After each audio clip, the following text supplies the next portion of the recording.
G'day paddlers, I'm your coach Julian Norton-Smith. And I'm your physio, Josh Meyer. And today we're going to talk about paddle entry and how that affects your wrist, your elbow and your shoulders. Yeah, absolutely, Jules. This is a hot topic. I've seen so many elbow, shoulders and wrist injuries that we try to rehab over the years, but really struggle to get better. And I just think that the next thing that you all need to do if you've got one of these injuries is look really closely at your technique. So many paddlers have such poor wrist entry, and again, you can bulletproof the elbow and the shoulder and everything with exercises and strength, but if that technique's not gold, you're going to struggle.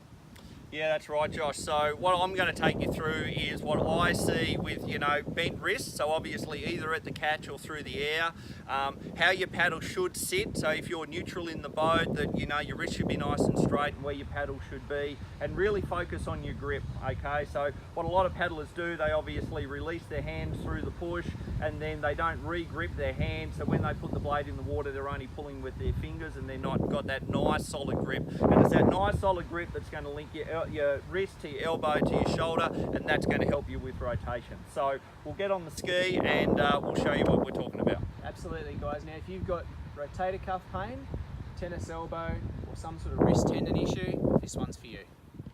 All right, paddlers, so we're obviously talking about our wrists, okay? So what I really see is that obviously most right-handers, okay, so if you're left hand, this will be opposite, but your right hand's really your fixed hand, okay, and that's going to be your dominant.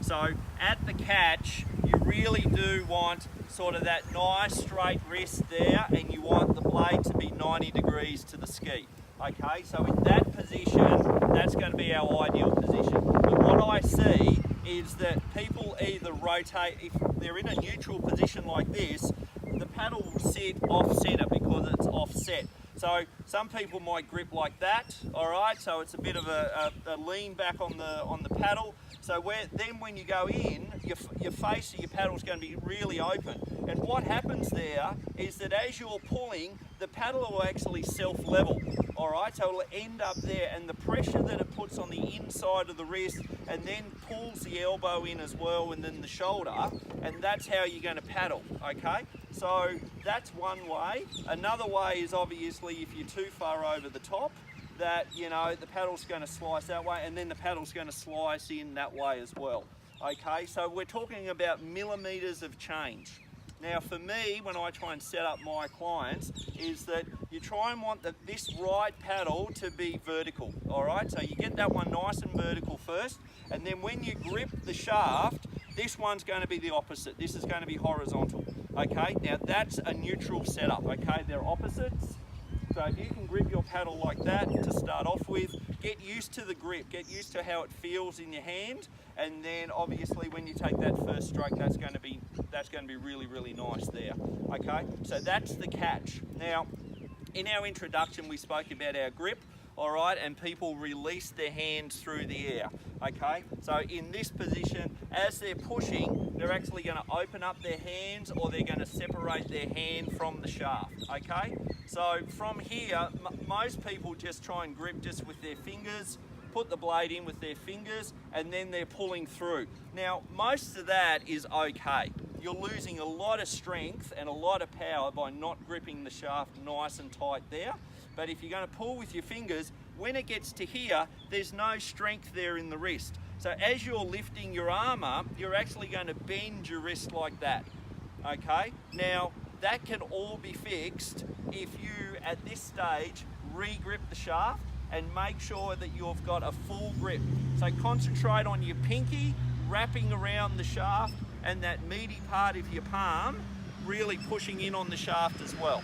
Okay, if you've got that grip there, as I said before, your wrist is strong, elbow strong, shoulders strong, you connected your arm or the paddle to your arm to your body, and then that's a more powerful stroke. And then at the back of the stroke, when you lift, that lock in there is still going to be there, and you're going to come up knuckles high.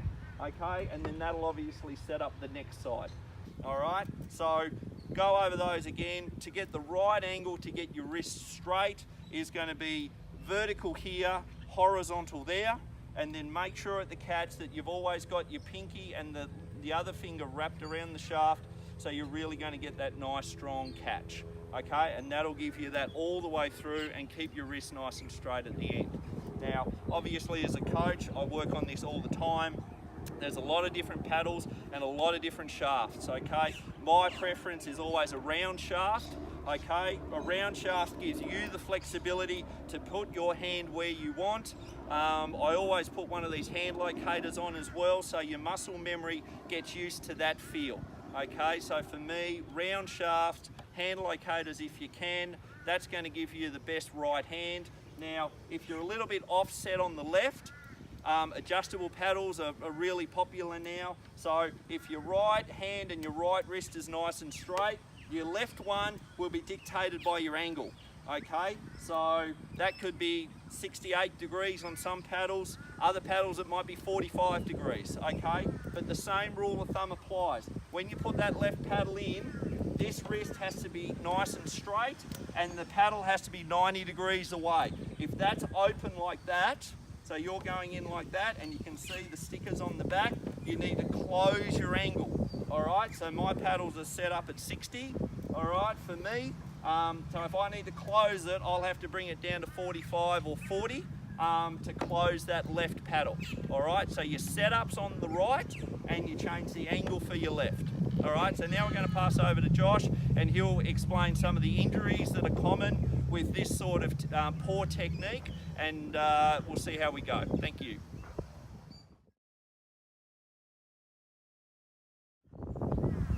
Okay guys, so Julian's just spoken in depth about wrist and grip and so on and so forth, and I think we got some great ideas out of that. It's so obvious to me the way that impacts upon potential injuries up through the upper limb, but particularly the elbow and the shoulder. And yes, the wrist as well. What I want to show you guys is a couple of quick tests that you can use to diagnose whether or not you've got one of these common tendon issues that we seem to get off the back of that poor load transfer that Julian was talking about. Okay, so the first self-test is just a simple test for tennis elbow. All you have to do is straighten your arm, okay, and then extend your wrist against the pressure of your opposite hand. So you're going to try and move your wrist up that way, but against the pressure of your hand. If you get pain here in your elbow, you can be sure you've got a tennis elbow condition. A second test for tendon irritation in the shoulder is this one. We call it an empty can test. So you can empty the can out with your hand, hold your thumb pointing towards the ground, and then the same thing again, you're going to put some down pressure onto your hand. You're just going to resist that as you do it. So this arm's resisting, this arm's pushing down. If you get pain in your shoulder, you're pretty certain you've got a tendon issue. And I think the key thing here is to say you've got damage. So at this point you're paddling, you've got damage in your upper limb, and something's not right. And this is a really good point at which you should come and seek treatment. And ideally what happens at that point is we treat your pain, manage some of those acute symptoms, but once things begin to settle, it's really important that you understand, and we both understand, the cause of the injury. And that's where we should be getting back to your paddling, to your coach, getting your technique assessed, and making sure that things like the grip and the hand entry and the angle of your hand relative to the paddle, making sure that that stuff's all good. You know, we can bulletproof you, but your technique is really key. And so in combination with technique, you do need to undertake some decent strengthening and resilience exercises, and that's something that we'd easily show you if you've got one of these conditions. But again, it all comes back to that sort of combination approach and doing a good job of that, not just returning to paddling and getting the same thing recur over and over again. I've seen that plenty of times, and remember, our goal is to try and keep you on the water and healthy. Okay paddlers, so hopefully you've learned something out of that. So from my side of it, correct setup is really, really important. I know when I started Paddle to Fitness, that's really why I started. There were so many, you know, guys and girls that thought paddling was a great sport, and it is. It's an amazing sport. It's really good, low impact, but they were really just sold a paddle and sold a ski, and there you go, go paddle. And out of that, they got back injuries and wrist injuries and all these other injuries. So, you know, I started Paddle to Fitness to teach a correct technique to make you as efficient as possible. And now obviously with the support of Josh, that's going to be backed up. So on a coaching side of things, correct technique is really going to help you be more powerful, more efficient, and enjoy the sport a lot more. And now with Josh on board, he's going to back me up and I'm going to back him up that with poor technique, and if you don't get those things looked at, then you're going to have injuries. Now, some injuries we're going to be able to fix, you know, with some home exercises and all that. Others you're going to go and have to see Josh, all right? But obviously linking with Josh, we've known each other for many, many years. Josh is a paddler. Too many.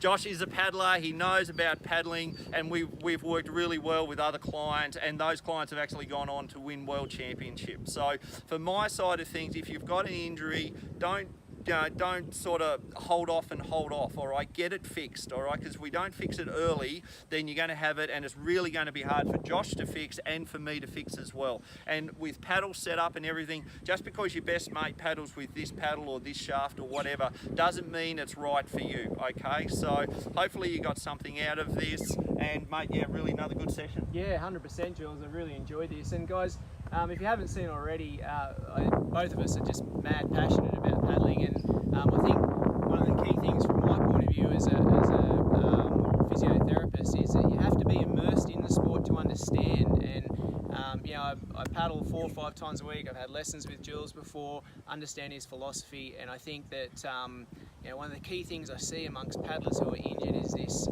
poor understanding of the cause of the injury. And again, a lot of that relates back to technique. And I think this is why working together we'll get good results for you guys, and yeah, we're just going to keep shooting videos at you and trying to educate you guys, and we'll see how we go. All right, thanks Josh, thanks for listening guys. Remember, leave us some comments. If you've got an injury and you're not here, obviously we're here on the Gold Coast in Australia, but if you're around the world and you need some help, please email us. We'll do our best to help you out, but thanks for listening.